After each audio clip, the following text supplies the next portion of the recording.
मुझे गैरत आनी चाहिए। 7 दिन तक ढोल बजता रहा, कंजरियों को नचाया गया, डांसरों को बुला के तुमने नचाया, फिर कहते हो बरकत रखी हो रही है। अब मैं तुमसे एक बात पूछना चाहता हूँ, जो किराए पे आके नाचती है उन्हें तुम रंडी कहते हो, और अपनी बेटी डीजे पे नाचे उसे कौन सा नाम दोगे? अगर किराए पे आने के बाद कोई डांस करती है उसे पाइपा तवाफा कहते हो, तुम्हारी बहन डीजे पे नाचे उसे कौन सा नाम दोगे?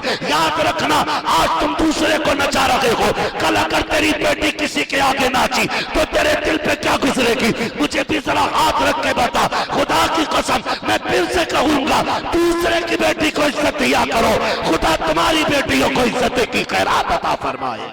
नारे तकबीर, नारे रिसालत, नारे गौसियत, मसलके आला हजरत, फैजान आला हजरत, उलमाए अहले सुन्नत, इस्लाहे माशरा कॉन्फ्रेंस। मुझे बताओ ना, हम कर क्या रहे हैं? हमें हुआ क्या है?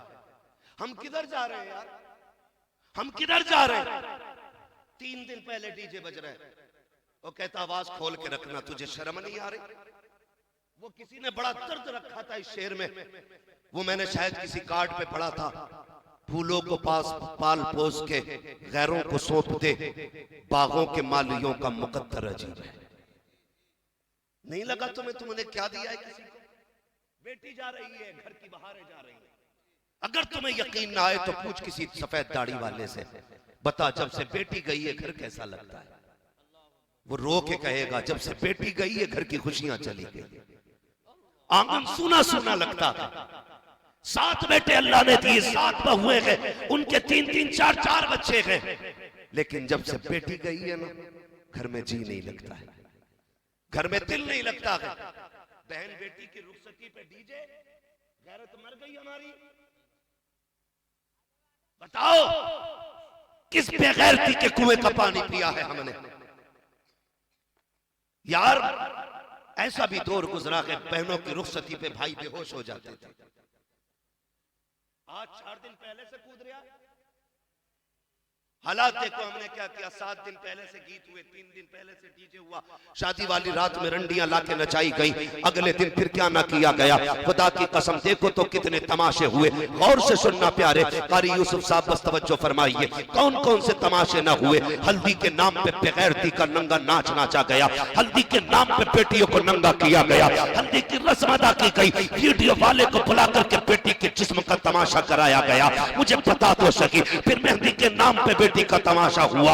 जब सुबह का सवेरा नमूदार हुआ, रुखसती का वक्त आने वाला था, जैसे बारात दरवाजे पे आती है, फिर वेलकम के नाम पर इज्जतों के जनाजे निकाले गए, दूल्हा आया का इस्तकबाल किया जाएगा। चंद बेगैरत बेटियां दरवाजे पर हाथों में फूल लेके आके खड़ी हो गई। किस लिए आई हो? कि दूल्हा का इस्तकबाल होने वाला है, वेलकम होना है बारात का। वो गैरत मर गई हमारी। मर्दों का इस्तकबाल मर्दों को करना था, हमने बेटियों को खड़ा कर दिया रोड पे ला करके, हाथों में फूल लेके खड़ी है। कहां चली गई हमारी गैरत है? कोई जूस का गिलास लेके खड़ी है। कहां टूट के मर जाना चाहिए हमें? हम कहते हैं कि इज्जतदार है यार, इज्जत का जनाजा तो उस दिन निकल गया था जब तेरी बेटी दूल्हा के इस्तकबाल में दरवाजे पे आई थी। उस दिन मर गया था तू जब तेरी बेटी गैरों के ऊपर फूल डाल रही थी। तुझे किसने बताया ये इस्लाम है? तुझे किसने बताया ये ईमान है? खुदा की कसम मुझे बता तो सकी। दूल्हा के साथ जितने इस्तकबाल में जाते हैं वो छटे हुए गुंडे होते हैं। जितनी बेटियां इस्तकबाल में आती है किसी के सर पे दुपट्टा नहीं होता है। इस्तकबाल के नाम पे नंगा नाच नाचा जा रहा है। कौन सा मुंह दिखाओगे खातूने जन्नत को? कौन सा चेहरा लेके जाओगे खदीजतुल कुबरा के सामने?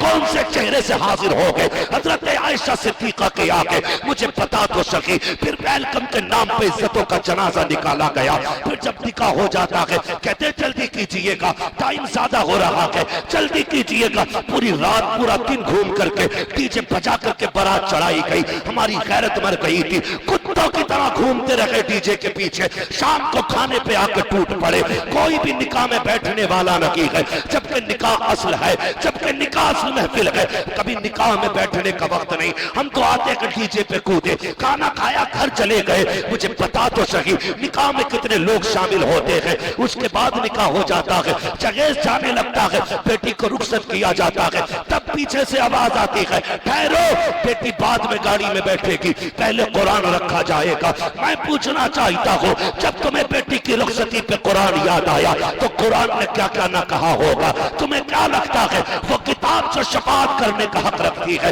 वो किताब जो तुम्हारे लिए दुआ का हक रखती है, क्या उसे नहीं पता था जब तुमने कुरान बेटी के लिए उठाया? कुरान कहता है जालिम ठहर जा, जब 7 दिन से गीत हो रहे थे तब मैं कहां था? जब 3 दिन से डीजे चल रहा था तब मैं कहां था? जब मेहदी के नाम पे तमाशा हुआ तब मैं कहां था? जब वेलकम के इस्तकबाल के नाम पे तुमने इस्लाम का मजाक उड़ाया तब मैं कहां था? अब बेटी जा रही है तो अब मेरी याद आ गई है। तुम्हें क्या लगता है अब बरकत मिलेगी? नहीं प्यारे, अगर बरकत देनी है जहेज में कुरान दो या ना दो, अपनी बेटियों के सीने में कुरान उतार दे। सुभान अल्लाह, नारे तकबीर, अल्लाह।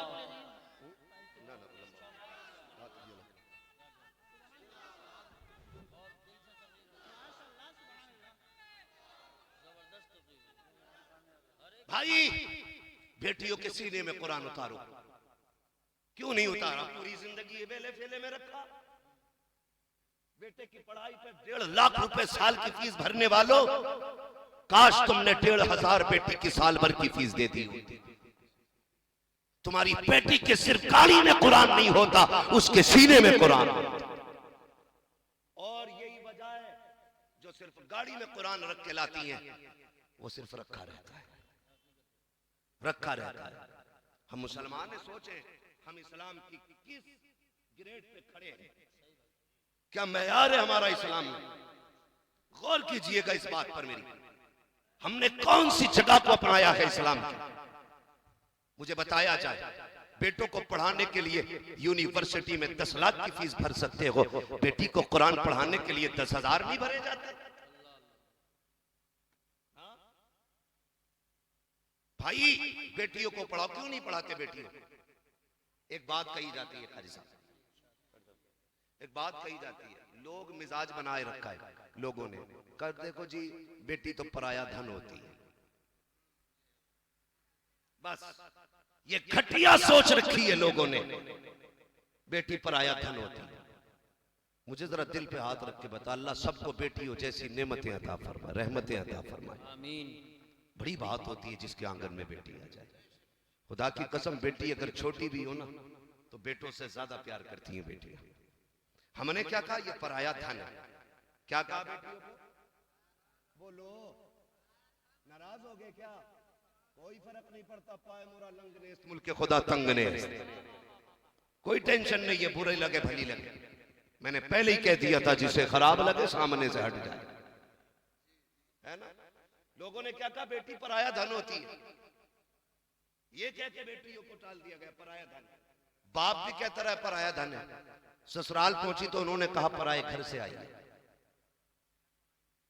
वो हमेशा पराई रखी, किसी ने नहीं अपनाया उसे। वो किस घर को ये कहे कि मेरा है?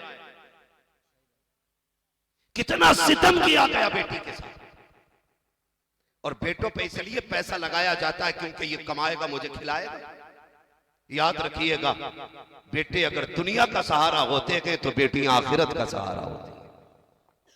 बेशक बेटियां, सारे बोले, बेटियां आखिरत का सहारा होती हैं। नहीं पढ़ाते बेटियों को। कई लोगों का तो मूड खराब हो जाता, बेटी हुई है, बच्चे की विलादत का वक्त आता तो उनको ऑर्डर दे देता 1.5 क्विंटल लड्डू बना देना। हाँ चाचा यही कंडीशन है।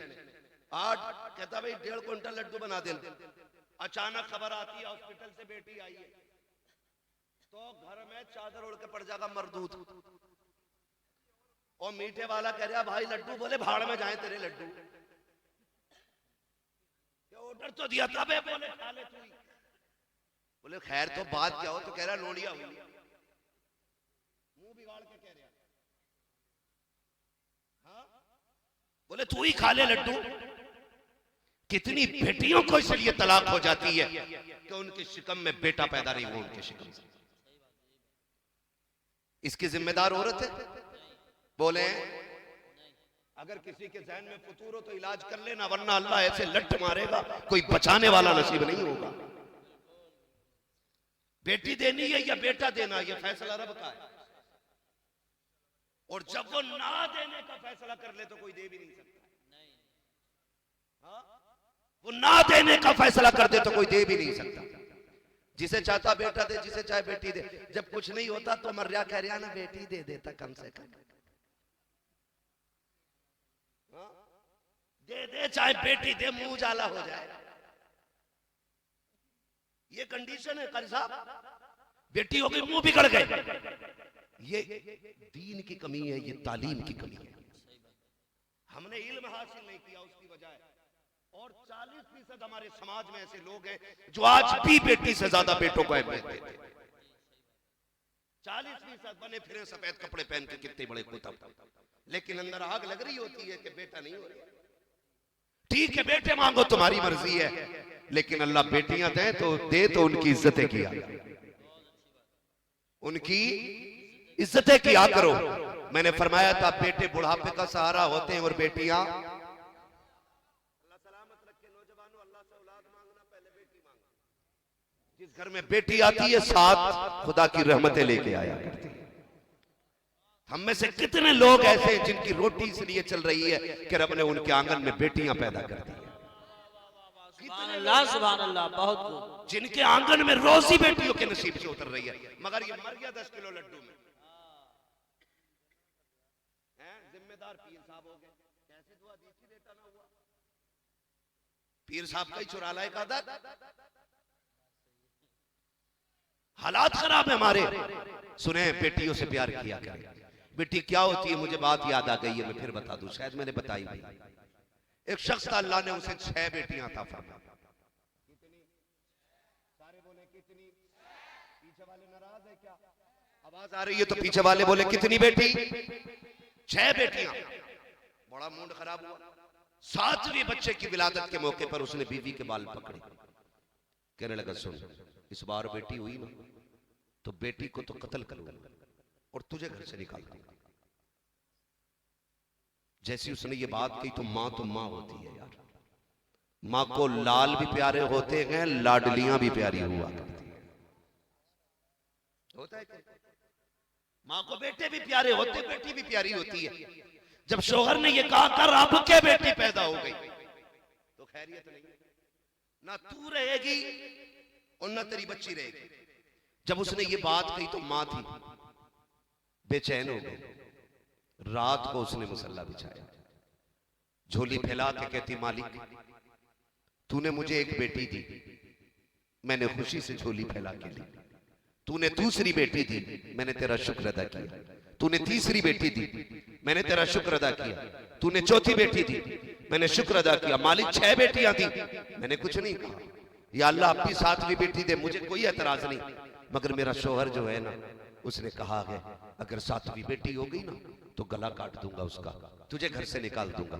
रोके कहती मालिक मैं घर से निकल गई, कोई बात नहीं, धक्के खा के जिंदगी गुजार लूंगी, मगर मेरे मालिक मेरे सामने बेटी का गला दबा, मां हूं बर्दाश्त नहीं कर सकूंगी। ए मेरे परवरदिगार फैसला तेरे हाथ में है, या तो मेरी 7वीं बेटी को बेटा बना दे और या फिर मेरे शोहर का दिमाग ठीक फरमा दे। ये कहकर रो देती है। मोती समझ के शान करीमी ने चुन लिए। खुदा की कसम अपनी बारगाह में रोने के आदी बनो, उससे रो के मांगना सीखो। खातून ने रो के कहा था या अल्लाह या तो बेटा अता फरमा या फिर मेरे शोहर का दिमाग ठीक कर दे। ये कहता मैं रात को बिस्तर पे लेटा था, मेरी आंख लगी थी, ख्वाब देखता हूँ मैदान कयामत है, लोगों की भीड़ लगी हुई है, लोगों के अमल तोले जा रहे हैं, मेरा भी अमल तोला गया। जब तोले गए तो गुनाह ज्यादा थे, हुक्म हो जाता है फरिश्ते उठाओ इसे दोज़ख में ले जाके डाल दो। का जब फरिश्ते लेके जाने लगे मैं मुड़ मुड़ के राह देख रहा था, कोई बचाने वाला नहीं था, इसलिए कि रब की रहमत रूठ चुकी थी, अब कोई सहारा देने वाला नहीं था। का जब फरिश्ते लेकर के चले जहन्नम का पहला दरवाजा आया, 7 दरवाजे अल्लाह ने जहन्नम के बनाए हैं। कहता पहले दरवाजे पे गया, अब तो डर ये था कि जहन्नम का रास्ता है, करीब के जहन्नम में झोंक दिया जाऊंगा। लेकिन जैसे पहले दरवाजे पे गया क्या देखता हूँ, वहां पे मेरी बड़ी बेटी हाथ लगा के खड़ी हो जाती है। कहती मेरे परवरदिगार ये मेरा बाप है, बड़ी मेहनतें करके इसने मुझे पाला है, ए मेरे मालिक मेरे बाप को जहन्नम में न डाल। फरिश्तों ने उस दरवाजे से हटाया, दूसरे दरवाजे पे लेकर के गए, दूसरे दरवाजे पे दूसरे नंबर की बेटी खड़ी थी, वहां से हटाया, तीसरे दरवाजे पे लेकर के गए, तीसरे नंबर की बेटी खड़ी थी। का चलते चलते छठा दरवाजा आ गया, कहता कि छठे 6वें दरवाजे पे छठी बेटी खड़ी थी। कहा जब 7वें दरवाजे पे लेके गए, चूंकि बेटियां 6 थी, दरवाजे 7 थे, वो दरवाजा खाली था। मेरी दहशत से आंख खुल गई, मैंने मुसल्ला बिछा दिया। कहा मालिक मुझे 7वां बेटा ना दे, अपने करम से मुझे 7वीं बेटी अता फरमा दे। नारे तकबीर, नारे रिसालत, नारे गौसियत, मसलकी आला हजरत उलमाए अहले सुन्नत इस्लाही मुआशरा कॉन्फ्रेंस। सुभान पढ़ाएंगे बेटियों को इंशाअल्लाह, बोलो इंशाअल्लाह। और सासें भी मेरी बात सुन लें, जब घर में जहेज आता है ना, बड़ी मुस्कुराती हैं। क्या लाया? फ्रिज है, इसमें क्या वॉशिंग मशीन का ठीक इधर लगा दो। लाते लाते लास्ट में गाड़ी आती है दुल्हन की, लास्ट में दुल्हन की गाड़ी आती है, उसमें से जब कुरान लाया जाता, सास कहती ये क्या है? कि कुरान है। कि लल्ली हमारे घर तो पहले से ही कई कुरान है। वही ना खुलते, एक तू भी लिए, एक तू भी लिए, जाओ इसे जाके मस्जिद में रख दो।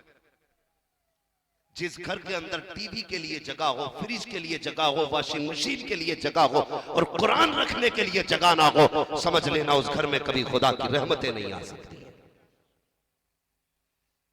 हाँ? और कह रहे बरकत नहीं हो रही है, सास कह रही बरकत नहीं हो रही, ससुर भी मर गया। रिश्ता करा था तो देखा था, रिश्ता करा था, नाक देखा, कान देखा, आंखें देखी तुमने, लौंडिया का मकान देखा, 2 मंजिला 3 मंजिला देखा तुमने, ये भी लिस्ट बना के दे दी जहेज में क्या क्या देना है। किसी के दिल में ये भी ख्याल आया, ये भी पूछे कि उसे कुरान आता है कि नहीं? ख्याल आया? जिसे आता ही नहीं वो पढ़ेगी क्या खाक? 6 महीने हो जाते हैं कुरान नहीं खुलता, इसलिए कि इसे पढ़ना ही नहीं आता। खुदारा घर में दुल्हन अगर लाया करो, भले चेहरे कम देखा करो, उसकी तालीम ज्यादा देखा करो। तो बेटियों को भी पढ़ाइए और बेटों को भी पढ़ाइए। कितने बच्चे फारिग होने कर्जा? 5 बच्चे हाफिज कुरान बन रहे। मैं सलाम करता हूं उन बापों को जिन्होंने ऐसे बेटों के लिए कमाया है, जिन्होंने बदले में बाप को मजदूरी के जन्नत का टिकट अदा करा। वो बाप नसीबों वाले हैं जिनके बेटे हाफिज कुरान बने। वो माए मुकद्दर वाली हैं जिन्होंने ऐसे बच्चों को दूध पिला के पाला, जिन्होंने माँ को कुरान की हिफ्ज का सर्टिफिकेट देना है। वो बहनें मुकद्दर वाली हैं जिन्होंने ऐसे भाइयों की खिदमत की है, जिन्होंने कुरान सीने में रख के ये दुनिया को बताया है हमें दुनिया की दौलत पे नाज नहीं, हमें कुरान पाक की तिलावत पे नाज है। और इतना आसान नहीं है कुरान का इल्म आ जाना, किसी को बड़ी मेहनत लगती है। हाँ माशाल्लाह, इतना आसान नहीं, बड़ी मुश्किल से दीन आता है। इज्जत किया करो। हमारी कौम क्या कहती है, देखो मुल्ला जी जा रहे हैं, हाफिज जी, हमने इंसाफ किया उलमा के साथ। अब्बा मरते तो कहता 3 दिन जरा लगातार कुरान पढ़वा दियो। क्यों? आज याद आया ना कुरान, आज याद आया ना कुरान। उससे पहले क्या कहते थे, अगर कारी इरफान साहब किसी दुकानदार की करवट से गुजर जाए मुंह फेर लेता, कहीं रसीद ना हो इनके हाथ में। एक मौलाना बता रहे थे उस दिन मुंबई में, कह रहे थे हजरत क्या बताऊं, मेरे बेटे का वलीमा था, तो जिसके घर भी कार्ड लेके जा रहा था तो यही खबर आ रही वो घर नहीं है। मैं फोन करके कहता था भैया रसीद काटने नहीं आया, बेटे के वलीमे की दावत देने आया।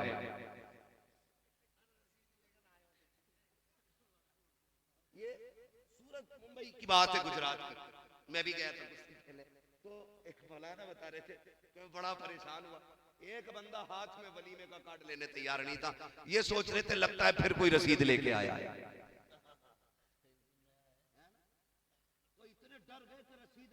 अरे अल्लाह का शुक्र अदा किया करिए। अगर कोई मदरसे वाला आ जाया करे ना, तो ये मत सोच मौलवी आया है, ये सोचा कर मदीने वाले ने किसी को याद किया, मदीने वाले ने किसी को याद किया है। हाँ? एक नौजवान कहने लगा हजरत जी दुआ करना, अभी पीछे गाड़ी चला रहा था, नींद आ गई, गाड़ी चलती रही और बच गए। वो तो जजमेंट अच्छा था, नींद में भी गाड़ी सीधी चलती रही। मैंने कहा कोई नेकी बता जो तुझे याद हो। उसने कहा मैं जब भी घर जाता हूं ना महीना 15 दिन में मैं कुछ पैसे निकाल के 10% निकाल के मदरसे के तलबा को दे के आता हूं। मैंने कहा पगले तुझे लगता है तेरे जजमेंट ने गाड़ी संभाल रखी थी? नहीं, कुरान पढ़ने वालों की दुआओं ने तेरी गाड़ी संभाल रखी है। सुभान अल्लाह, माशाअल्लाह माशाअल्लाह। लोग तो जानते नहीं है कि बीमारियों का इलाज किधर होना है। इनसे तो ये कह दो फला बाबा बैठा 4 झाड़ू मारे ठीक कर दे, ये तो जूते भी खा लेंगे। ठीक कर दे चाहे 8 जूते मार ले। इतनी जिहालत हमारी कौम में आ गई है। हाँ, मेरी तबीयत खराब हुई, एक साहब मुझसे कहने लगे हजूर वहां चले जाओ। मैंने कहा कहां? बोले झाड़ू मारते। मैंने कहा तू ही पिटता रे भाई, हमें भी झाड़ू से पिटवाएगा। एक बंदा बीमार ऊपर से झाड़ू मारेगा। इतने अंधभक्त सुना है ना, अंधभक्त ऐसे ही होते, झाड़ू लगवा के जा रहा, जूते खाने जा रहा, चप्पल खाने जा रहा। एक बोले वो बाबा गाली वक्त देते तो ठीक हो जाए। ला हौल वला कुव्वता इल्ला बिल्लाह। बंदा गाली से ठीक हो रहा है। अकीदे देखो हमारे, बरकत नहीं हो रही। वो हमें ना घोड़े की पूंछ का बाल दिया था, उन्होंने कुठिया में रखा। इतना कमजोर ईमान है हमारा, घोड़े की पूंछ पे भरोसा हमें। हाँ, उसका बाल कुटिया में लाके रख लिया। सुन प्यारे, अगर घर में बरकत नहीं है, इलाज एक मैं बता के जा रहा हूँ, वजीफा लेके चला जा। तेरे घर में फाके हो रहे हैं, फसलें मारी जा रही हैं, खेती में बरकत नहीं है, नुकसान होता जा रहा है। ना जा घोड़े वाले के पास, मतलब उसकी पूंछ का बाल, ना जा लोटे वाले के पास, मतलब किसी से झाड़ू, सीधे मदरसे आ जा। कारी इरफान के पास आ, कारी नासिर के पास आ, आके इनसे कह दे एक तालिब इल्म मेरे घर भेज दिया जाए। कहा किस लिए? कहा मैं अपने दस्तरखान पे उसे खाना खिलाना चाहता हूँ, उसको बुला के ला और उसकी प्लेट अलग न करना। उससे कहना प्यारे इस बड़े बर्तन में खाना खा और उंगली न बचाना, अपनी उंगलियां सालन में डाल दे। खुदा की कसम सिर्फ हाथ खाने में नहीं आएगा, उसके हाथ के साथ खुदा की रहमतें तेरे दस्तरखान पे उतार दी जाए। तुक उठाने की जरूरत नहीं, खुदा ने तुझे 4 बेटे जवान दिए हैं। अब तू बैठ के खाएगा, तेरे बेटे चल के खिलाएंगे। अपने बाप के साथ ये सुलूक किया करो। खुदा की कसम खा के कहता हूँ लोगों, हो सकता है 70 वलियों की खुदा दुआ टाल दे, लेकिन कभी माँ बाप की दुआ नहीं टाली जाती है। कभी माँ बाप की दुआ नहीं टाली जाती है। लोग कहते हैं बाप का लहजा बड़ा सख्त होता है। तो सुने प्यारे, सूरज देखा है? देखा है सूरज? जो आगे बैठे हैं वो बोले देखा है ना सूरज? सूरज की फितरत होती है गर्म होना, ठीक है जी। चांदनी कैसी होती है?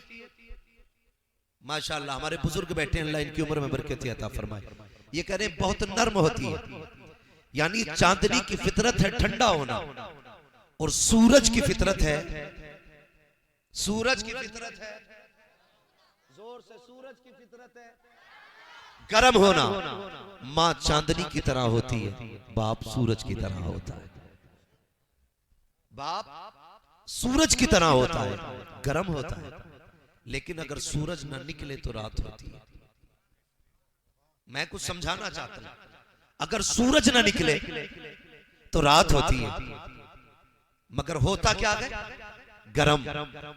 समझ लीजिए, अगर बाप ना होना तो जिंदगी में अंधेरा हो जाता है, मगर मिजाज का गर्म होता है। मिजाज का गर्म होता है। खुदारा अपने बाप की सख्ती से नाराज मत होना, इसके गुस्से से कभी नाराज मत होना। ये तो गुस्सा भी इसलिए करता है ताकि अगर मैं धूप में रहा हूं तो मेरा बेटा छाए में रहे। वो पूछा था ना किसी ने कि माँ गोद में उठाती है, बाप कंधे पे बैठाता है। माँ जब उठाती है तो गोद तक क्यों रखती है, बाप जब उठाता है तो कंधे तक क्यों लाता है? तो किसी ने कहा था माँ गोद में उठाती है तो ये सोचती है जहां तक मैं देख रही हूं वहां तक मेरा बेटा देखे, और बाप कंधे पे इसलिए बैठाता है कि जहां तक मैं देख रहा हूं बेटा उससे भी आगे तक का देखे। सुभान अल्लाह, सुभान अल्लाह। इसलिए बाप कंधे पे बैठाया करता है। बहुत गहरा रिश्ता है माँ बाप का। दावे के साथ कहता हूं, इमाम हो, मुहक्किक हो, मुदर्रिस हो, विधायक हो, चेयरमैन हो, माँ माँ होती है। माँ माँ होती है, बाप बाप होता है। खुदा की कसम, अगर बाप चला जाए ना तो कोई संभालने वाला नहीं होता, कोई संभालने वाला नहीं होता। बाप क्या होता है, जाओ पूछो कभी उस बच्चे से जिसने 10 साल में जाके मिस्त्री की दुकान पे मजदूरी शुरू कर दी हो। जाओ कभी होटलों में देखो, तुम्हें 8 साल के बच्चे पलेटे उठाते मिलेंगे। उनसे पूछना यहाँ कौन सी चीज लेके आ गई, क्या तुम पढ़ना नहीं चाहते? तो वो 8 साल के बच्चे कहेंगे, मन तो हमारा भी था, हम भी बस्ते लेके स्कूल जाते, चाहते तो हम भी थे, हमारी जेब में कलम होता। लेकिन जब माँ बाप का जनाजा उठा, माँ ने कहा बेटे बस्ते फेंक दो, अगर अब भी बस्ते न डाले तो माँ की इलाज के लिए पैसे कहाँ से लाओगे? बहन बड़ी होती जा रही है, इसकी जिम्मेदारियां भी हैं। वो 10 साल का बच्चा कहता है, ये हम फैसले नहीं करते हैं कि किसे कब बड़ा होना है, ये वक्त फैसले करता है किसे कब बड़ा होना है। कभी 20 साल का बंदा हो जाता है लेकिन शऊर नहीं आता है। कभी 10 साल के बच्चों को देखो, पूरी बुजुर्गी नजर आया करती है, 1-1 रुपया संभाल के रखता है। यार होटलों में जाते हो खाने के लिए, तुमने देखा 8 साल का बच्चा, आवाज दे के कहते हो प्यारे जरा ये प्लेट तो उठा, छोटू कह के आवाज देते हो तो 8 साल का बच्चा प्लेट उठाता है। हाँ हाँ, हमने होटल के अंदर देखा है, अगर उस बच्चे के हाथ से कोई चाय गिर जाती है, कभी मालिक थप्पड़ मारता है, कभी ग्राहक थप्पड़ मारता है, तुझे गैरत क्यों नहीं आती है? जरा इसकी मजबूरी तो देख, इसके बचपन के पीछे देख किस चीज ने इसे होटल में लाके खड़ा किया है। तुझे हाथ उठाते गैरत नहीं आई, कोई मजबूरी यहाँ लेकर के आई है। 2 चीजें इसको रुलाती है, एक तो तेरी मार का दर्द रुलाया करता है, एक बाप के न होने का दर्द रुलाया करता है। अगर तुझे नजर आ जाए कोई 8 साल का बच्चा किसी होटल में मजदूरी कर रहा है, कभी प्यार से सर पे हाथ फेर, उससे भी पूछ यार तूने खाया है कि नहीं खाया है? तू सुबह से प्यालियां उठा रहा है, तू 40 रुपए पे पूरा दिन प्लेटें धोता है, पता तूने कुछ खाया कि नहीं? अगर उसकी आंख में आंसू आ जाए, बेटा कह के अपने सामने बैठा ले, अपने साथ वाली प्याली में अपने हाथ के लुक़मे खिला दे। जब वो जाने लगे अपनी जेब से 500 रुपए का नोट निकाल उस बच्चे की जेब में डाल दे। जब ये लेके पलट के माँ के पास जाएगा, माँ को जा करके 40 रुपए की बजाय 540 देगा तो माँ कहेगी बेटे तेरी मजदूरी तो 40 रुपए थी, ये 500 कहां से लाया है? वो बच्चा रो के कहेगा अब्बा बाप को इंतकाल किए हुए तो 5 साल बीत गए हैं, आज तक बाप को तो नहीं देखा, लेकिन बाप जैसे को देखा था, होटल में आया था, उसने बेटा कहकर जब मेरे सर पे हाथ रखा था, अम्मी उसके लहजे में बाप की शफकतें थी, उसकी निगाहों में बाप का प्यार था। जब बोल रहा था तो ऐसा लग रहा था कि बाप बातें कर रहा हो। अम्मी जान सब अपने खाने में लगे थे, आज उसने बेटा कह करके अपने दस्तरखान पे मुझे बिठाया था। खुदा की कसम खा के कहता हूँ माँ के हाथ उठ जाएंगे और कहेगी मालिक जिसने मेरे बेटे को खुशियां दी है तू उसके बेटों को खुशियां अता फरमा दे। इधर बेवा के हाथ उठेंगे, अल्लाह तेरे बेटे की खुशियों का आसमानों से फैसला। नारे तकबीर, नारे रिसालत, मसलके आला हजरत मुफ्ती हम्मद रजा साहब किबला, नारे तकबीर, जिंदाबाद जिंदाबाद। वाह वाह। जिंदगी में बाप बहुत अहम होता है। जिनके सर पे बाप है ना, उन्हें पता नहीं लगता वो कब जवान हो गए। उनसे पूछो जवानी कैसे आती है, जिन्होंने बचपन में बाप खो दिया हो। एक एक दिन मुश्किल से कटता है, एक एक रात मुश्किल से कटती है। अगर किसी यतीम को देखा करो ना, उसके सर पे हाथ रख दिया करो, ये सोच के रख दिया करो खुदा ना करे कल इसकी जगह मेरी औलाद हो तो कोई मेरी औलाद के सर पे हाथ रखेगा कि नहीं। बुरा ना मानिएगा, मैं बरेली वाला हूं, अल्लाह का शुक्र है कोई वहां भी ख्याल ना समझे, मगर मैं एक बात बताना चाहता हूं, सुने तवज्जो है आप लोगों की। थके तो नहीं है ना? अभी सर्दी भी काफी हो रही है। आप बैठे, अल्लाह आपके बैठने को कबूल फरमाए और आपके बैठने के सदक़े में अल्लाह ताला मरहूम बूढ़े साहब की मग़फ़िरत फरमाए। मैं आपसे चंद बातें करना चाहता हूँ। मेरी तकरीर तबे यार को बेचैन करती है, सबब क्या है वही कहता हूँ जो दिल पर गुजरती है। मेरे भाई, हमने जमाने को देखा है, दुनिया देख ली हमने, इतनी कम उम्र में दुनिया घूम आए। हमने देखा जब तीजा होता है, मैयत होती है ना, तो सगा चचा कहता जी आज के बाद मैं औलाद समझूंगा इन्हें। बहुत गौर से मेरी बात सुनिएगा, खुदा ना करे किसी के साथ यह हादसा हो। सगा चचा हाथ रख के कहता आज के बाद मैं इन्हें अपनी औलाद समझूंगा। 40वें के दिन ना सारे अहबाब प्यार दिखाते हैं, लेकिन 40वें के बाद 40वें के बाद कौन चचा कौन भतीजा फिर याद नहीं रहता। हम क्यों मैयत के वक्त हम दर्द बनते हैं? ताकि रिश्तेदारों को पता चल जाए चचा खैर खाक है, ताऊ खैर खाक है, रिश्तेदार अच्छे हैं, इसलिए हम लोगों के सामने हमदर्दी करते हैं। लेकिन 40वें के बाद सगा भतीजा दरवाजे पे खड़ा हो, चचा दवा के पैसे नहीं अम्मी के पास, एक बार दे देता है चचा, दूसरी बार कहता है ठेका थोड़ा ही है, तुम्हारा बाप तुम्हें छोड़ गया मेरे लिए, ये कह के चचा धक्का देता है। खुदा रा कभी इस तरह यतीमों को धक्का ना देना, मत देना। अगर भाई नहीं है ना तो फिर अपने भतीजों के बाप बन जाना, एक एक मोड़ पे उनका ख्याल रखना। दुख होता है, आप जानते हो जब किसी इंसान की रूह निकलती है, एक रिवायत में आया है मलकुल मौत जब रूह लेके जाते हैं और वो दरवाजा पार करता है ना, तो एक चीख मार के लोगों से कहता है याद रखना अपने पीछे यतीम और बेवा छोड़ के जा रहा हूं, मेरे यतीमों को रुलाना मत, मैं अपने पीछे अकेले छोड़ के जा रहा हूं, कहीं ऐसा ना करना मेरे बच्चों को रोने पे मजबूर कर दो। जिन और इंसानों के अलावा उसकी इस चीख को हर शय सुनती है। वो चीख के कहता है मैं बेवा छोड़ के जा रहा हूं और यतीम छोड़ के जा रहा हूं, इन्हें रुलाना मत। लेकिन हमने क्या किया? हम तो उस वक्त तक यतीम को रोटी नहीं देते जब तक उससे जूते साफ नहीं करा लेते। हम उस वक्त तक गरीब को एक लुकमा नहीं देते जब तक उससे गुलामी नहीं करा लेते। और उसके बाद हम खां साहब बने फिरे, प्रधान बने फिरे। अबे तू सच्चा इंसान नहीं बन सका, तेरी प्रधानी का हम क्या करें? दिलों में जगह पैदा करो। सगा भतीजा दरवाजे पे आए, अपना बेटा खाता होता है, हम कहते हैं अंदर लेके चला जाके उसकी नजर न पड़ जाए। हम यतीम भतीजों से छुपा के रखते हैं। लोग पूछते हैं कयामत कब आएगी? सुनो, अगर यतीमों की नजर खाने को लगने लग जाए तो समझ लेना कयामत तुम्हारे दरवाजे पे आ चुकी है। अपने रिस्क में, अपनी कमाई में अपने सगों का हिस्सा रखो यार। तुम्हें मालूम है यतीमी का दर्द क्या होता है? मेरे हुजूर पैदा होने से पहले बाप का साया चला गया। तवज्जो है ना? पैदा होने से पहले बाप का साया, पैदा होने के 6 साल के बाद मां इंतकाल कर गई। इस हाल में हुजूर की जिंदगी गुजरी। 8 साल उम्र शरीफ हुई तो दादा भी छोड़ के चले गए। फिर जब पूरा मक्का दुश्मन था, फिर चचा ने भी साथ छोड़ दिया। आपकी शफीक ज़ौजा हजरत खदीजतुल कुबरा का भी विसाल हो गया। बड़े दुखों से मेरे सरकार ने जिंदगी गुजारी। एक दिन अबू जहल ने पत्थर मारा हुजूर के, सुना है? पत्थर मारा मेरे हुजूर के। सुने मैं बता रहा हूं माँ बाप क्या होते हैं, शुक्र अदा करना अगर माँ बाप है तो। हुजूर के पत्थर मारा, खून बहने लगा मेरे नबी के। हुजूर घर नहीं गए, हरम शरीफ चले गए।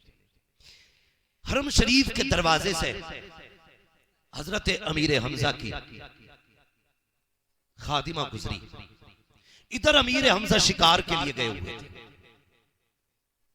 कहां गए हुए थे? शिकार के लिए। जब आप शिकार से वापस आते थे तो बड़े अकड़ के चलते थे। आप अकड़ के चल रहे थे।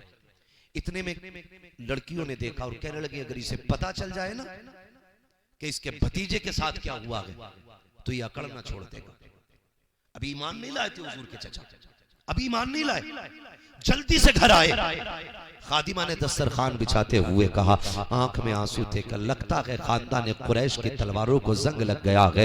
इतना सुना, कहा हुआ क्या है? कहा तुम्हें नहीं पता तुम्हारे भतीजे मोहम्मद को माज़अल्लाह आज अबू जहल ने पत्थर मारा है। इतना सुना दस्तरखान छोड़ा, तलवार उठाई और दौड़ लगाई। लोगों से पूछा अबू जहल कहाँ मिलेगा? किसी ने बताया अपने यारों के साथ कह कहे लगा रहा है। वहां पहुंचे जहां बैठा हुआ था और गिरबान पकड़ के के उठाया। उठाने के बाद कहा खबरदार तूने क्या समझा था, मेरे भतीजे को लावारिस समझा।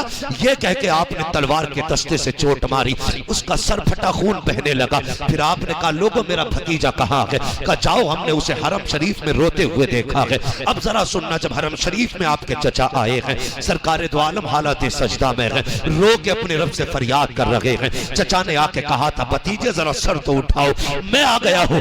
मेरे नबी ने सर नहीं उठाया। फिर चचा ने कहा सर उठाइए, मैं आ गया हूँ। फिर सर नहीं उठाया। तीसरी मर्तबा चचा ने कंधे पे हाथ रख के महबूब के जब उठाया के तो क्या देखते हैं, जहां सरकार ने सजदा किया के वो जमीन आंसुओं से तर हो चुकी है। सरकार ने उठा के कहा था भतीजे अब तो राजी हो जा, मैं तेरा बदला लेकर के आया हूँ। ये कह के बाजू बढ़ाए थे, सरकार ने अपने चचा के बाजू हटाए और कहा था आज मेरा कोई नहीं है, और रो के तारीख साज जुमले कहे थे।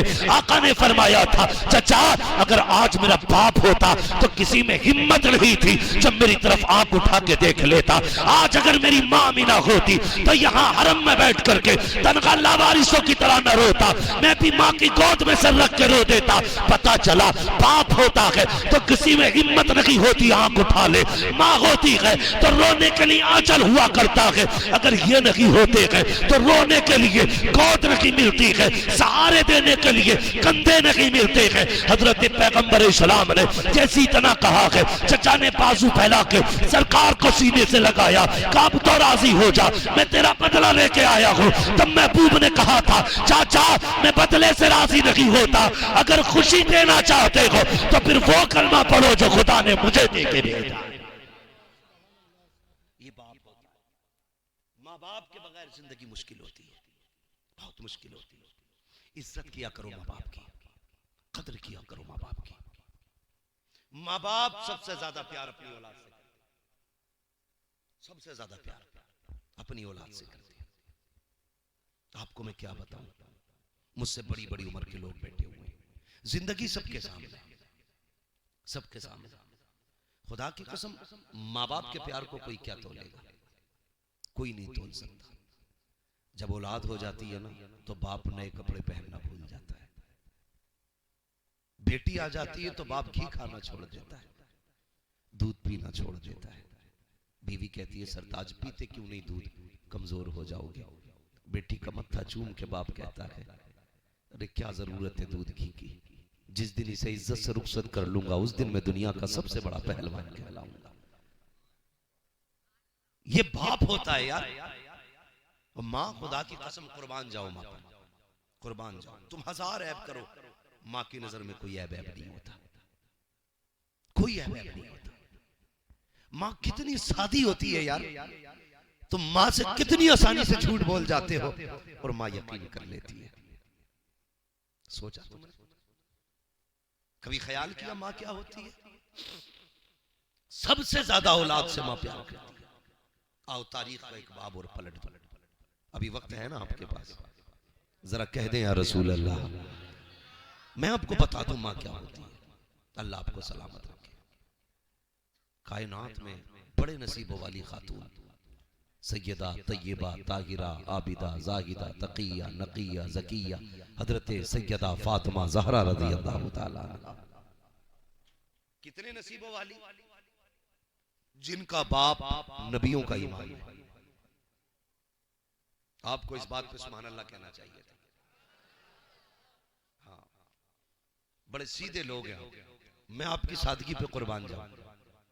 मैं इसको भी आपका प्यार कहूंगा कि आप इस प्यार से सुन रहे हैं कि आप सुभान अल्लाह कहना भूल गए।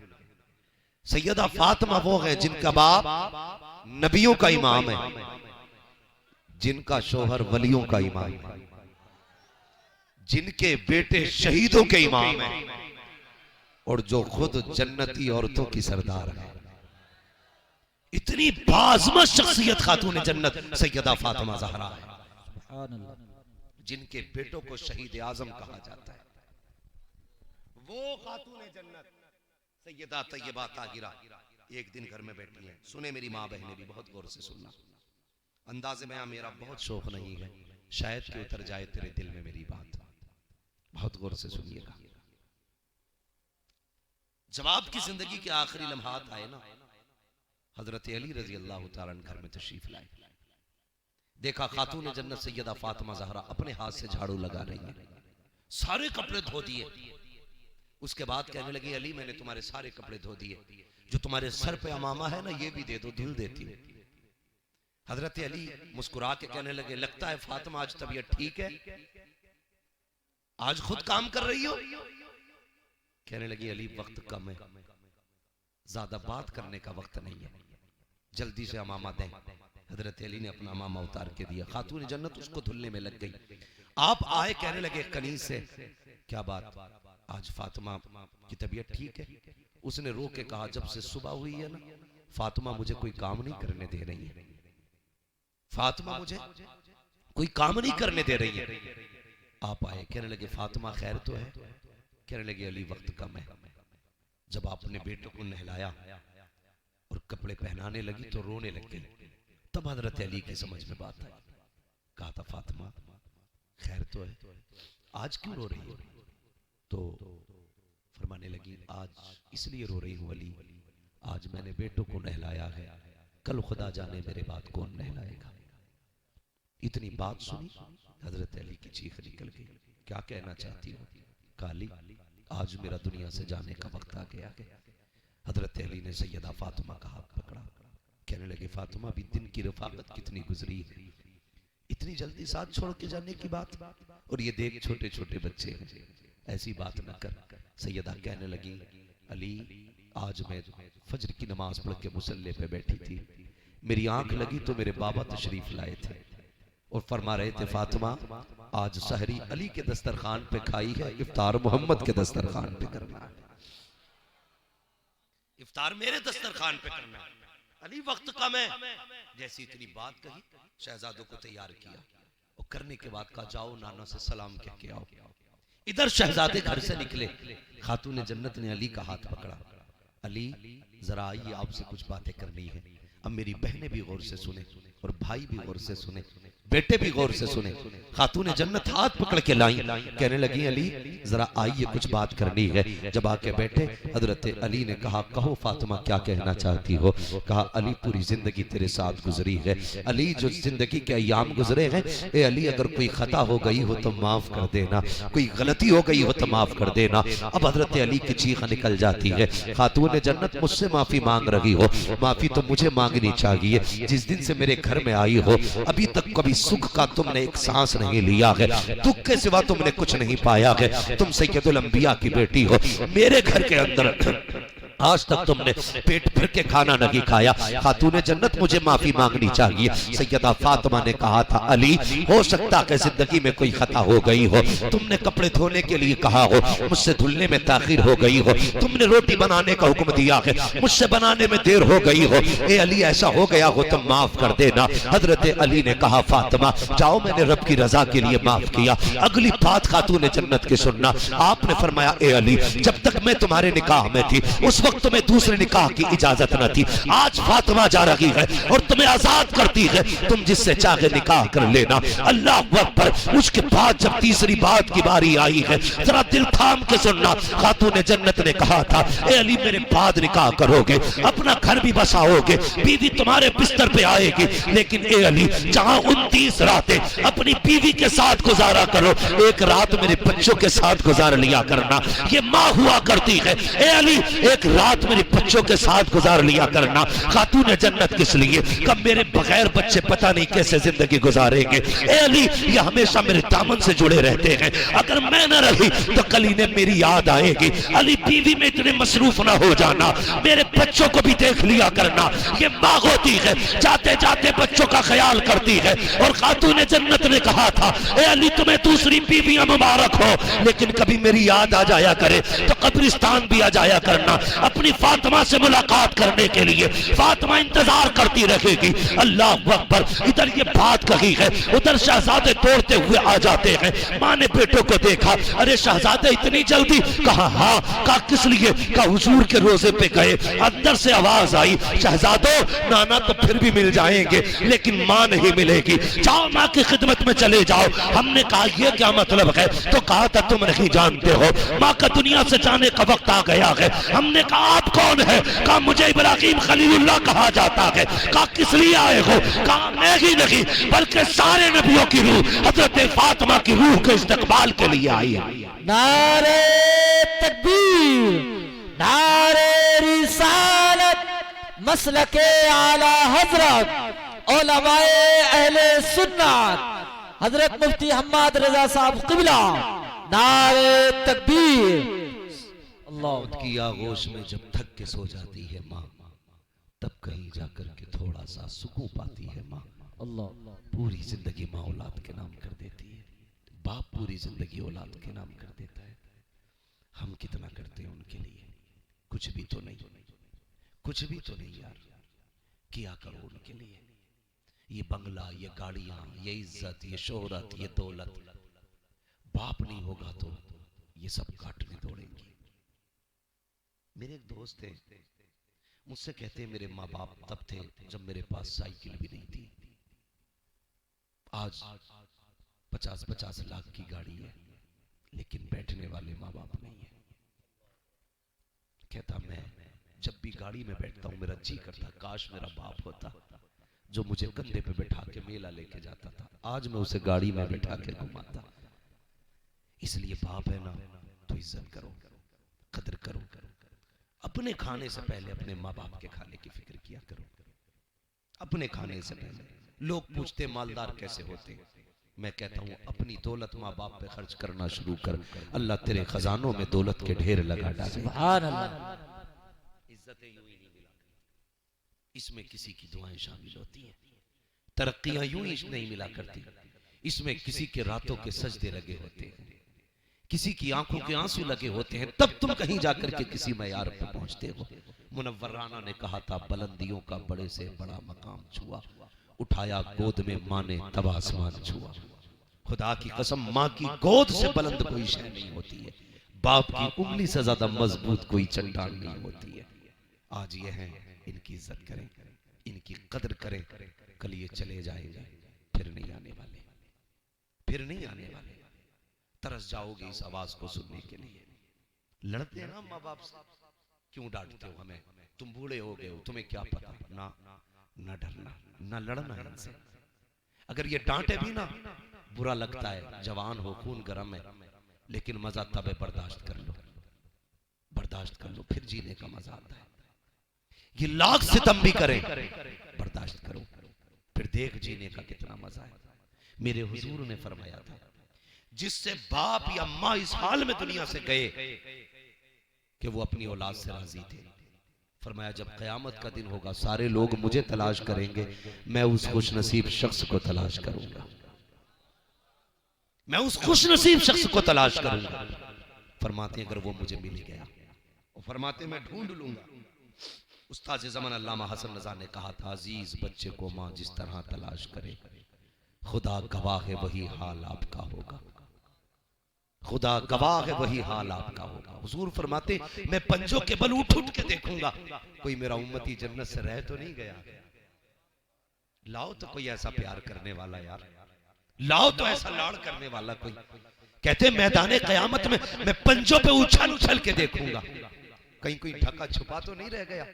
फरमाते जिसके सीने में राई के बराबर भी ईमान होगा ना, मैं उसे जहन्नम से निकाल के भी जन्नत में दाखिल करूंगा, जहन्नम से निकाल के उसे जन्नत में लेके जाऊंगा।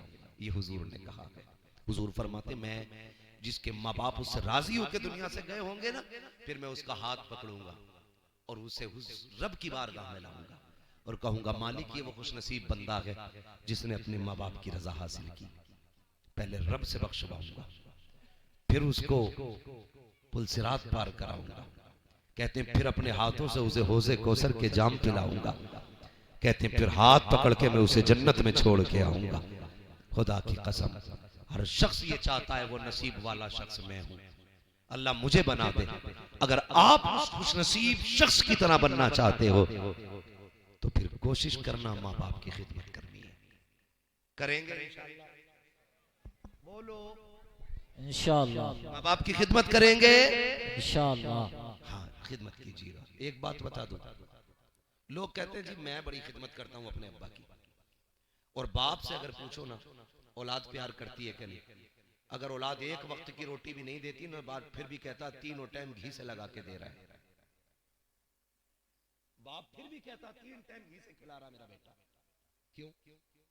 डर से नहीं, सिर्फ इसलिए कि मेरा बेटा रुसवा न हो जाए। वो जुमे के दिन मस्जिद में आएगा, लोगों के बीच बैठता है, खड़ा होता है चौक में, अगर मैंने कह दिया मेरा बेटा मुझे रोटी नहीं देता, फिर मेरा बेटा किसी चौक में खड़े रहने के लायक नहीं रहेगा, लोग ताने दे के मार देंगे। इसलिए बाप झूठ ही कहता रहता मेरा बेटा बड़ा अच्छा है। लेकिन अगर समझना है ना बाप अच्छा है कि बेटा, तो सिर्फ इतना समझ लेना। सर्दी आ रही है, गांव के अंदर आदत होती है हम रोड पे आग जला होती है, कभी पराल लगा ली, कभी कंडे जला लिए, कभी लकड़ी जला ली, जो मिल जाए, कुछ नहीं मिला चप्पल ही जला ली। कचड़े वाले बन जाते, पूरे मोहल्ले का प्लास्टिक बीन लिया, सारा जला। और बैठे लोग मुंह काले हो गए, हाथ काले हो गए, मजा आ रहा है आपके। जब तक आगे तब तक बैठना समझ में आता है, लेकिन फिर वो मंजिल भी आती है कि आग बुझ जाती है, राख रह जाती है। देखा होगा ना, बोले अगर देखा हो तो राख ही रह जाती है ना, तो बस लोग छोड़ जाते हैं। अगर राख रहने के बाद भी कोई बूढ़ा तुम्हें राख के पास बैठा दिखे, तो समझ लेना इसकी औलाद इसकी इज्जत नहीं करती है।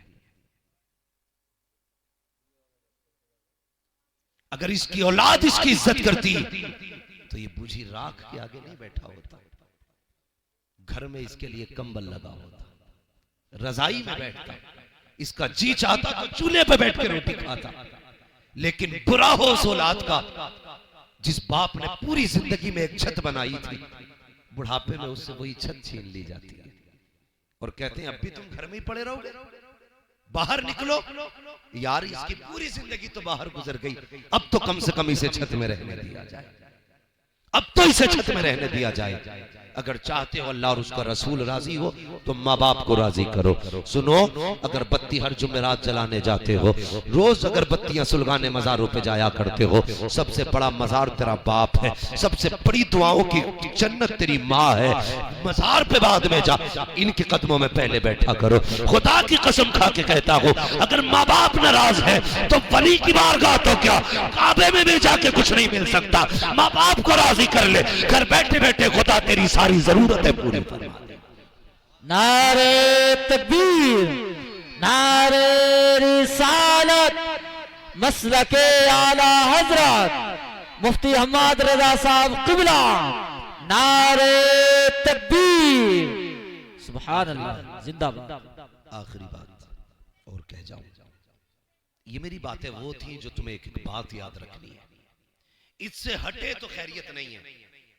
ना मैं यहां नारे लगवाने आया, आप मेरे इलाके के हो, मैं आपके इलाके का हूं, मुझे आप अच्छी तरह जानते हो, मैं आपको अच्छी तरह जानता हूं। यहां कोई किसी को समझाने बुझाने नहीं आया था, सिर्फ इसलिए आया था ताकि हमारी जिंदगी में जो कमियां हैं कम से कम किसी एक लेवल की कमियों से तो दूर हुआ जा सके, सिर्फ इसलिए आया था। आज बुरे भाई कब्र में है, खुदा की रहमतों के सिवा कोई सहारा नहीं है, एक दिन हमारा भी वही ठिकाना बनना है। खुदारा सबसे बड़ी तकलीफ हमारे मुआशरे और सोसाइटी में यह है, इस बात को सारे भाई मेरे सुने, बाप के इंतकाल के बाद भाई बीवियों के पल्लू से ऐसे लिपट जाते हैं कि फिर वो सारे रिश्ते भूल जाते हैं। अगर बाप इंतकाल कर गया तो भाइयों की जिम्मेदारी है वो बहनों को बाप का प्यार दे।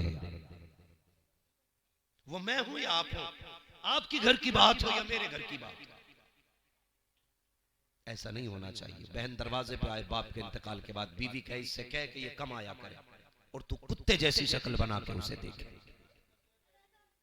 कुत्ते जैसी सूरत बना के उसे देखे, ये नहीं होना चाहिए। अगर तुझे पता चले मेरी बहन आ रही है, तो जैसे बाप बेटी के आने पे खुश होता था, तू बहन के आने पे मुस्कुरा दे। खुदा की कसम तेरे चेहरे में उसे बाप का चेहरा नजर आ जाएगा, तेरी मुस्कुराहट में बाप की मुस्कुराहट नजर आएगी।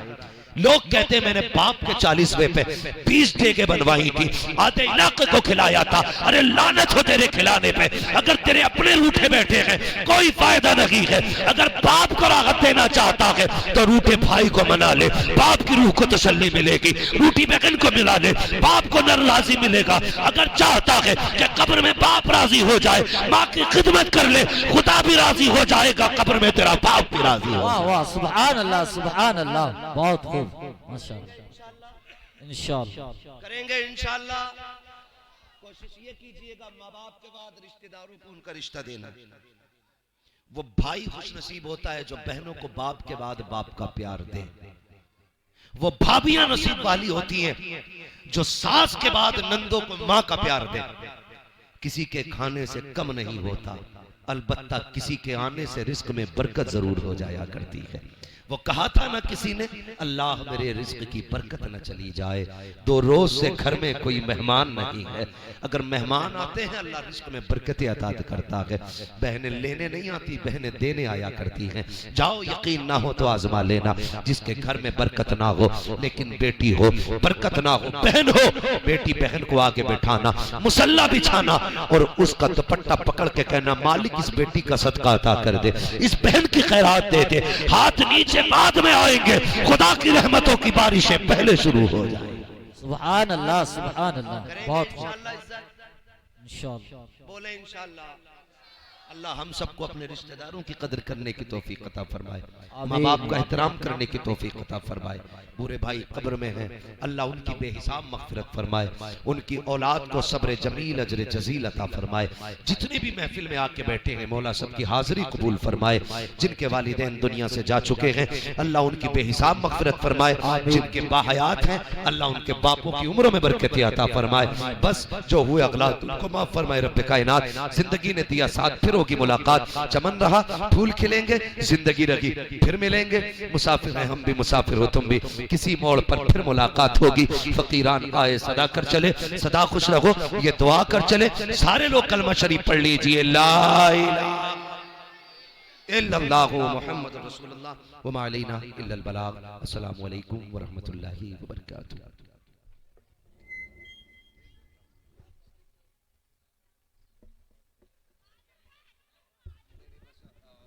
आखिरी फरमाइश मुझसे कहा गया हुजूर का शजरा बयान कर दिया जाए, लेकिन मेरा मसला है कि ये भी है, मैंने आप सब तक हाथ उठा के सुभान अल्लाह नहीं करवाया चेयरमैन साहब, मैं जबरदस्ती नहीं करता हूं। मैं एक बात जानता हूं, सुभान अल्लाह का ताल्लुक दिल से होता है।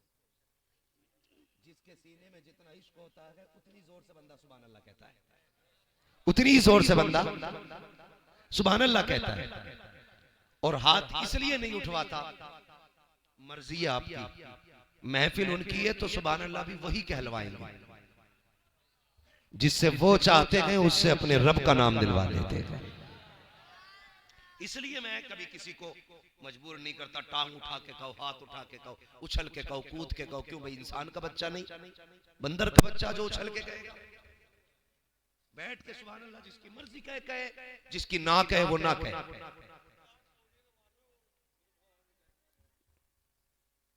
ये अलग अलग मसाइल है, ये इस तरह की इतनी बड़ी बातें चर्चा नहीं करनी चाहिए। हमने ये देखा है कि बड़े बड़े बुजुर्गों को भी फालिज की बीमारियां हुई हैं। इमाम बुसीरी को कौन नहीं जानता है, जिन्होंने कसीदे बुर्दा शरीफ लिखा और ऐसा लिखा कि सुनने के लिए खुद हुजूर मदीने से तशरीफ लाए थे। तो ये बीमारियां, ये बात आपने कह दी तो कह जाऊं, बीमारियां ये अल्लाह की तरफ से इनाम होती हैं। अल्लाह जिस बंदे को करीब करना चाहता है ना, उसे बीमार करता है, क्योंकि बंदा जितना बीमार होता है उतना ही रब से करीब होता चला जाता है। हम किसी बीमारी को नहुसत नहीं कहते, अपने रब की रहमत कहते। जब हम अच्छे मजबूत थे, उसकी बारगाह में ना आ सके, मुसीबत में मुब्तला हुए, तो फिर हमने कहा मालिक बस अब तू ही है। जब हमने इतना कहा तो उसकी रहमतों ने झोलियां खोल दी और वो कहता अब आ गए ना, तो जा, तुझे किसी की जरूरत नहीं, मैं काफी। इसलिए वो बंदे को आजमाता है ताकि वो पलट के उसकी तरफ आए, पलट के उसकी तरफ आए। और दूसरी बात, बंदा जब बीमारी में हो, और जब उससे कोई पूछे क्या हाल है, वो कह दे खुदा का शुक्र है। अल्लाह कहता है ये मेरा यार हो गया है, अब इसके सारे गुनाह बख्श दिए जाए। लेटे लेटे जन्नत मिल रही है, वो तो निहायत सस्ता सौदा बेच रहे हैं जन्नत का। हम मुफलिस का मोल चुकाएं, अपना हाथ ही खाली है। हाँ, आवाज आती है हम तो माइल व करम है, कोई साइल ही नहीं, राह दिखलाएं किसे रह रवे, मंजिल ही नहीं। और जब उनके देने की बात आए तो हम फख्र से कहते हैं कौन देता है देने को मुंह चाहिए, देने वाला है सच्चा, देने वाला है सच्चा हमारा नबी। अब मैं आपसे कह रहा हूं कि मैं शजरा पढ़ूंगा, मैं हाथ का इशारा करूंगा तो आपको सुभान अल्लाह कहना। समझ गए ना? बात पक्की रहनी चाहिए, बीच में धोखा ना दे देना। जब मैं हाथ का इशारा करूं आपको सुभान अल्लाह कहना। मैं क्यों कह रहा हूं उसकी भी वजह बता दूं। जब आप सुभान अल्लाह कहोगे ना तो मुझे सांस लेने का मौका मिल जाएगा। सच्चा बात सच्ची अच्छी रहती है, ठीक है जी। आप सुभान अल्लाह कहेंगे, मैं बीच में सांस ले लूंगा, मुझे आराम मिल जाएगा, आपको नेकी मिल जाएगी, और हो सकता है आपकी नेकी के सदके में मुझे भी नेकी मिल जाए। जरा बोलते कहते सुभान अल्लाह। माशाअल्लाह, अभी तक चौधरी साहब, ये आपके गांव के बच्चे इतने अच्छे, तो जवान कितने अच्छे होंगे। मुकदमे तो नहीं चल रहे आपस में। अल्लाह सबको सलामत रखे, अल्लाह इन बुजुर्गों की उम्र में बरकत अता फरमाए। ठीक है जी, चले आगे। ये आप जो हो ना एक डिस्प्ले की तरह हो, और जितनी डिस्प्ले अच्छी होती है चीज उतनी अच्छी लगती है। डिस्प्ले अच्छी हो तो चाइनीज चीज भी बिक जाती है, और डिस्प्ले ठीक ना हो तो नोकिया का माल भी रखा रहता है। ठीक है जी। तो जो आगे वाले लोग हैं ना, आपको जरा और ज्यादा बेदार रहना। जरा आगे वाले बोल दें सुभान अल्लाह। माशाअल्लाह, इतनी तेज आवाज निकल रही है, मेरा यकीन है ये बात आवाज मदीने तक जा रही होगी। और हमारा अकीदा यह है वल्लाह वो सुन लेंगे, फरियाद को पहुंचेंगे। इतना भी तो हो कोई जो आ करे दिल से। हुजूर को जब भी पुकारा करें दिल से पुकारा करें, फर्जी नहीं, फॉर्मेलिटी नहीं। किसी मौलवी के कहने पे तुमने पुकारा तो क्या पुकारा, मजा तो तब है जब खुद पुकारा कर। अजीब मसला, लोग कहते हैं प्रधान के नाम पे सुभान अल्लाह कहो, चौधरी साहब के नाम पे सुभान अल्लाह कहो। ये क्यों नहीं कह देता कि मुस्तफा के नाम पे सुभान अल्लाह कहो? इससे बड़ी जात कौन सी होती है? ठीक है जी, आपको सिर्फ सुभान अल्लाह कहना। जब मैं हाथ का इशारा करूंगा उससे क्या है, मुझे सांस लेने का मौका मिल जाएगा। बच्चे बड़े समझदार हैं, इंशाअल्लाह अगर ये पढ़े, मोबाइल कम चलाएं तो इनका फ्यूचर बड़ा मुस्तकबिल होगा, बड़ा रोशन इनका मुस्तकबिल होगा, इनका फ्यूचर बड़ा ताबनाक होगा। पढ़ते हैं ना बेटे, पढ़ने जाते हो कि मोबाइल चलाते हो खाली? एक बात बता दूं तुम्हें भी बेटे, जो कौम बचपन में मोबाइल चलाएगी वो जवानी में भीख मांगेगी। ये आने वाले 50 साल का उसूल है। अगर आने वाले दौर की भीख से बचना है, आज किताबें उठा लो, कल कंप्यूटर तुम्हारे कदमों में पड़े होंगे। पढ़ेंगे इंशाअल्लाह। जो अच्छा नंबर लाया करे चेयरमैन साहब, आपकी बस्ती में जो टॉप क्लास किया करे, पूरी बस्ती को टॉप किया करे। नेता लोगों की जिम्मेदारी है उसकी हौसला अफजाई के लिए उसको कुछ न कुछ इनाम दिया जाना चाहिए, ताकि इससे हमारी नस्लों में पढ़ने का शौक पैदा हो। ये करना चाहिए। बस मैं अब बात पूरी कर दूं, मुझसे कहा गया वक्त बहुत ज्यादा हो रहा है, मैं भी बीमार आदमी हूं, रोज सफर करता हूं, बस मुझे भी आज आराम मिल जाएगा। जरा कहें सुभान अल्लाह। आप किस चीज का इंतजार कर रहे हो भैया? अभी क्या जिब्रील आएंगे कहने के लिए सुभान अल्लाह के लिए? मैंने इतनी वाज़ेह बात कह दी, आप सुभान अल्लाह कहोगे मुझे सांस लेने का मौका मिलेगा। आप अभी से ऐसे कर रहे हैं जैसे धान तोकरे जम के आते हैं, कहीं बाल निकली है, कहीं ठोम जम गई। ऐसा ना करें, जरा सारे बोले सुभान अल्लाह।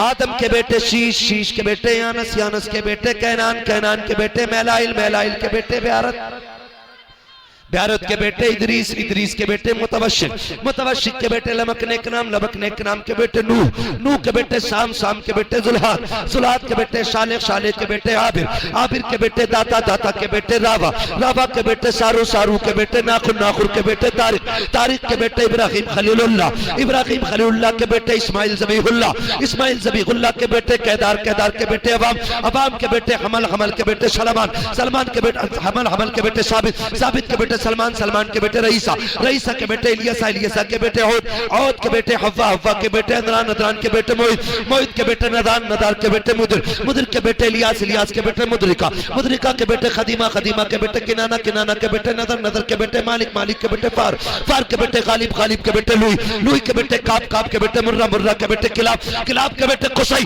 कुसई के बेटे अब्दे मनाफ, अब्दे मनाफ के बेटे हाशिम गए, हाशिम के बेटे अब्दुल मुत्तलिब गए, अब्दुल मुत्तलिब के बेटे अब्दुल्लाह गए, अब्दुल्लाह के बेटे मोहम्मद रसूलुल्लाह।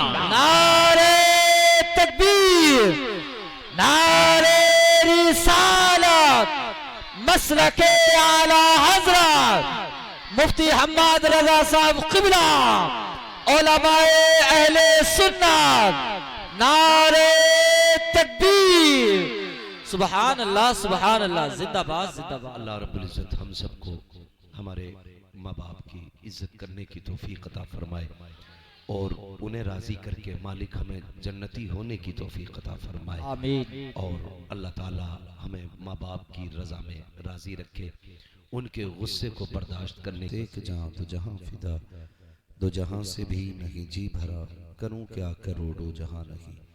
जिसको अपने नबी से जितनी मोहब्बत का दावा हो, कोशिश ये करें कि उतनी ही आवाज़ के साथ रसूल और आले रसूल की बारगाह में दरूद सलाम की डालियाँ निछावर कर लें। पढ़ें बावाज़ बुलंद, अल्लाहुम्मा सल्ली अला सय्यदिना व शफ़ीइना व नबीना व मौलाना मुहम्मदिन मअदिनिल जूदि वल करम व आलिहि व अस्हाबिहि व बारिक व सल्लिम सलातन व सलामन अलैका या रसूलल्लाह सल्लल्लाहु तआला अलैहि वसल्लम। अजीज़ान मिल्लत इस्लामिया, घड़ी की सुई 12 के पार हो चुकी है। मेरे ख्याल से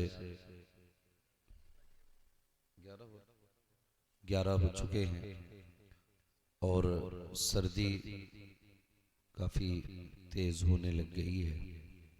इस वक्त तक आपका बैठना अल्लाह ताला अपनी बारगाह में कबूल फरमाए और हुजूर पाक के सदक़े में हम सब के लिए इस महफिल पाक को ज़रिया निजात बनाए। अज़ीज़ान मिल्लत इस्लामिया, हमारी इन महफिलों के इनेकाद का मकसद ये होता है कि अल्लाह हुजूर के ज़िक्र के सदक़े में हमें भी बख्श दे और हमारे मरहूमीन को भी बख्श दे। इसलिए कि जिस ज़मीन पे अल्लाह और उसके रसूल की बातें होती हैं, उस ज़मीन पर खुदा की रहमत के फरिश्ते आया करते हैं। ये हम नहीं कहते कि हम पारसा हैं या आप नेक हैं, ये सोच के सब इकट्ठा होकर बैठ जाते हैं कि इस महफिल में कोई तो ऐसा बैठा होगा अल्लाह जिसके सदक़े में सबकी दुआएं कबूल कर लेगा। जब कोई बंदा दुआ किया करे तो हमें आमीन सच्चे दिल से कहना चाहिए, क्योंकि अगर दुआ करने वाला अच्छा ना हो, सिर्फ आमीन कहने वाला अच्छा हो, तब भी अल्लाह दुआएं कबूल फरमा लिया करता है। मिंबर शरीफ पर आप देख रहे हैं उलमा, मुफ्तियान इकराम की एक लंबी जमात तशरीफ फरमा है। नकीब अहले सुन्नत हमारे बड़े भाई मौलाना आरिफ रजा साहब, ये हमारे मदरसे के साथी भी हैं। अल्लाह ताला इनकी उम्र में बेपनाह बरकतें अता फरमाए और मेरी जमात के जितने लोग मिंबर शरीफ पे बैठे हैं, अल्लाह सबके इल्म व अमल और उम्र में बरकतें अता फरमाए। और ये महफिल में जितने भी हुजूर के आशिका के बैठे हैं, अल्लाह आज की रात के सदक़े, इस महफिल के सदक़े सबके इल्म व अमल और रिज़्क़ और जायज़ कारोबार में बेपनाह बरकतें अता फरमाए। माशाअल्लाह, अल्लाह आपको सलामत रखे। पहली मर्तबा इस महल्ले में गालिबन हाज़री हुई है। इस महल्ले में, हाँ, शादी में गालिबन पीछे प्रोग्राम हुआ था। अल्लाह ताला आपको सलामत रखे और अली जनाब मरहूम बूढ़े साहब अल्लाह उनकी नस्ल को सब्र जमील अजर जजील अता फरमाए और हर औलाद को अपने वालिदैन की मगफिरत की महफिलें मुनाकिद करने की तौफीक अता फरमाए। आपकी बस्ती की मुअज़्ज़ज़ शख्सियत चौधरी साहब भी बैठे हुए हैं और हालांकि इनका ताल्लुक नेता नगरी की लाइन से है, लेकिन इन्होंने इतनी रात को जाग के बता दिया सियासत से रिश्ता बाद में है, मदीने वाले से रिश्ता पहला है। हमारे सारे उसूल बाद में हैं, हुजूर की निस्बत का सबसे पहले रिश्ता निभाया जाता है। ये छोटे छोटे बच्चे नौजवान जिन्हें बिस्तर पे होना चाहिए था, ये अभी तक बैठे हुए हैं। गोया इनके बैठने का मकसद और इनका मुद्दा यही है, उजाले अपनी यादों के हमारे साथ रहने दो, न जाने किस गली में जिंदगी की शाम हो जाए। अजीज़ाने मिल्लत इस्लामिया, मैं बहुत ज़्यादा लंबी गुफ्तगू नहीं करूँगा क्योंकि मेरी भी तबीयत अलील है। थोड़ी देर के लिए हाज़िर खिदमत हूँ। दुनिया में यूं तो सारे रिश्ते अहम होते हैं, लेकिन बाप के रिश्ते की मिसाल नहीं मिलती। बाप का औलाद से उतना ही गहरा ताल्लुक है जितना इंसानियत। इस्लामिक नातो बयान सुनने के लिए हमारे YouTube channel Hashim cyber world को सब्सक्राइब करें।